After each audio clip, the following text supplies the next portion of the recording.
आम कंपनी ना होचे बंद करियानी ग्रीन शक्ति प्रोड्यूसर कंपनी आमे बोली बोली गाँव रे संग्रह करी साल मजी किनी तापरे आमे 16 टन 900 केजी किनी तापर बिकिलु आमे सेटा पे हमको बहुत गर्व खुशी लगुचे।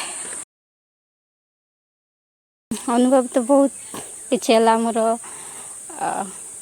निजे माने झील पिला माने 5 जन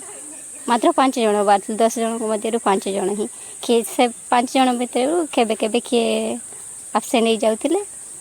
तो हमको बहुत स्ट्रगल करवा पड़ला माने गाड़ी खर्च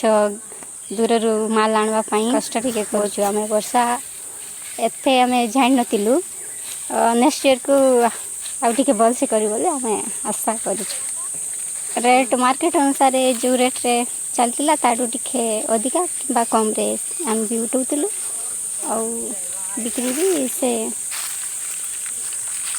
टोटल 16 टन 900 केजी आमर बीओडी प्रमोटर दीदी माने देले पैसा आउरी आमर ग्राम सभार देले भी बहुत कम थिला फिर भी आमे